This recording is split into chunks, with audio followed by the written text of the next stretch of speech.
isheen kun Feeruz Abdul Qaadir jedhamti. Waggaa tokkoo fi ji'a tokko dura garaa ishee keessaa xannacha 35tu argame.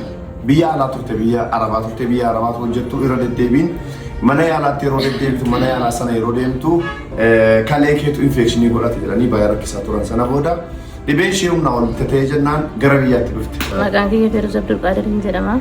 Kanan ture biyya Arabaati. Akka jarraa yeroo baay'ee na dhukkuba. Kan naan jedhan mana yaalaatti kulaalitii keetiin infekshinii ta'ee kanumaan jedhaman ture. Yeroo hedduu wanti naa kennan qorichuma kulaalitiiti. Waggaa baay'ee yaalameera homaa wantichi baruu hin dandeenye. Alhamdulillah eddanas dhufee immoo viidiyoo Abdii Geetaachoo kana argee odaa'ullee kana yeroo inni beeksisa hojjetu argee yeroo inni Dr. Ahmadiin biraa beeksisa godhu argee dhufee as yaalameera. Dhufuun koos amma waggaa tokkoof ji'a tokko kanneen itti dhufee akkuma carraa ilaalamuudhuma yaaliidhuma argaddaadha malee hin argama wanti kun yookaan waan akkasiin keessaa baay'ee yaadan qabu. Alhamdulillah garuu dhufee hiitii 35 keessatti argamee hiitii 35 baafadhee jiru rabbi alhamdulillah.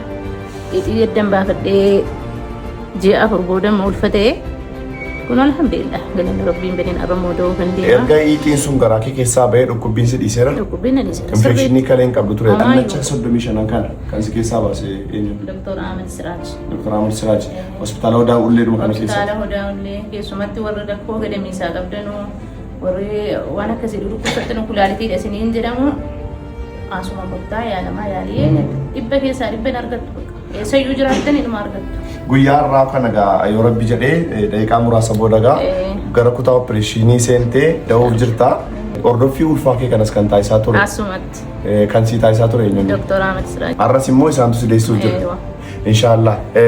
Xannacha garaa ishee keessaa bahee akkuma viidiyoo kanarratti agartan kana fakkaata. Daqiiqaa muraasa booda Dr. Ahmed Siraaj waliin kutaa OR yookaan operaashinii seenanii daa'ima ishee yeroo isin nagaadhaan inshallah deessee kaatummoo isaaniif isiidhaan walitti deebina viidiyootti fufumoo hordofaa. Egaa akkuma sila siniin jennee daqiiqaa muraasa booda gara kutaa operaashinii seensiniin jennee turtii sa'aatii 2 booda obboleettiin keenyis egaa daa'ima dubaraa nagaan of oolteetti alhamdulillah. Sab speeshalistiin hospitaala kanaa Dr. Ahmed Siraaj kan isiniin jedhe isaanii mee xannacha jalqabaatii fi da'umsa isiitii wal qabatee waan olii galaa jiru nutti himu. Dr. Ahmed Siraaj jedhama speeshalistii haadholiif gadameessaati akkasumas immoo sab speeshalistii urogynecology and pelvic reconstructive surgery dha. Akkuma beekamu waggaa tokkoof ji'a tokko dura Feeruz hospitaala keenya dhuftee turte yeroo sanatti biyya alaattis haaluma isheen sila jetteetiin biyya alaatti ilaalamte akkasumas sana faana wal qabatee rakkina dahuu qabdi ture. Da'umsi ishee didee ture waggaa dheeraa fi akkuma dhufteen hospitaala keenya dhuftee asitti ishee ilaaleen ture yeroo laalu gadameessarra ixiin yookaan iitoon baay'een jiru isaanis mayoomaan jedhani jechuudha. Gadameessa keessas jiru karaa alarraas keessarras jiru turanii erga yeroo dheeraa haasonee booda maatii ishee faanas erga waliin haasonee booda gara opereeshinii seenne haal duree barbaachisanii guuttannee dhiiga yuunitii 2 qabannee gara opereeshinii deemne akka carraa ta'ee iitoo 35tu bahee iitoo 35 akkuma suurarraa fi viidiyoo irraati argamutti iitoo 35 gadameessa keessaa funaannee baasne achumaan gadameessi ishees nagaa baheef jechuudha. Sa'aatii 3 walakkaa hanga sa'aa 4dhaan inni nutti fudhate isheenis nagaatiin anesteeziyaa irraatii baate achumaan hordoffii irra otoo jirtu ji'a 4 ixii sana baasnetti yookaan iitoo sana baasnetti nan ulfaa'ee jettee dhufte. Garaatti baattee dhufte. Mashaallah. Ani dhugaa dubbachuuf baay'ee sarpiraayiziin ta'e opereeshinii baay'ee opereeshinoota kanaatii olis baay'ee hojjedheera. Garuu wanti baay'ee sarpiraayizii na godhe umurii ishee kanatti umurii waggaa 40 booda iitoon 35 gadameessa keessaatii bahee nan ulfaa'ee jettee yeroo isheen na bira dhuftu ani baay'ee sarpiraayizii ta'e nan neessa. Dhugaa dubbachuuf yeroon ultrasaawundii ilaalu sirriitti ulfi taa'ee jira. Mallattoon mucaas hin jira.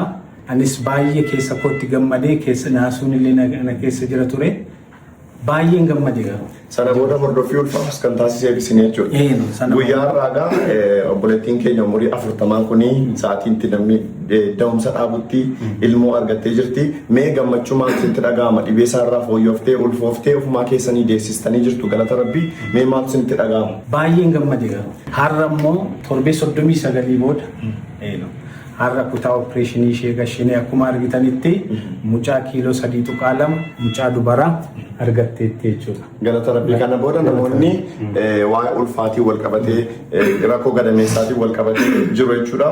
Yeroo kamittuu hospitaala Odaa Hullee kana dhufanii Dr. Ahmad Siraajoo jedhan isin bira tajaajilamuu danda'u. Sirriitti namoonni yookaan haadholiin rakkinoota akkanaa kana qabaatanii fi akkasumallee hordoffii ulfaa fi rakkinoota garaagaraa gadameessaa faana qabani yoo asufanii waan dandeenyuun dandeettii qabnutti fayyadamnee sirnaan isaan keessummeessinee yaala barbaachisu kenninaaf jechuudha.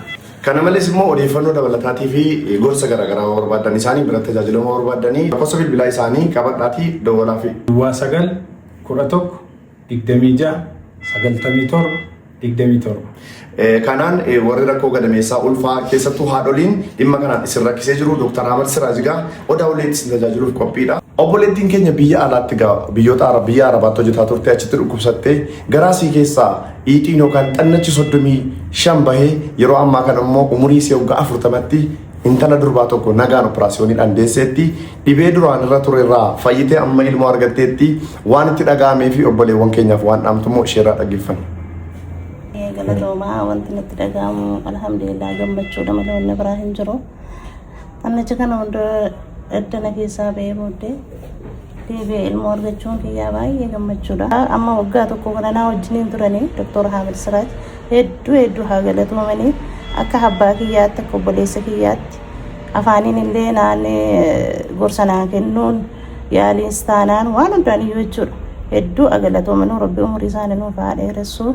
Leenca caalu jechuun isaanii ni siniinta. Hospitaalli waliigalaa Odaa Hullee obboleettii keenya kanaaf egaa yaalii baqaqsanii yaaluu kan xannachi garaa ishee keessaa baafame sana guutummaa guututti bilisaan taasiseefii jira hospitaalli waliigalaa Odaa Hullee. Galata guddaatu malaa fi kana malees immoo ogeessonni fayyaa hospitaala Odaa Hullee yaalii kana irratti shoora olaanaa taphatanii akka obboleettii keenya fayyadu godhan kabajaaf jaala guddaan isaaniif malaa haa galatooman isaanillee.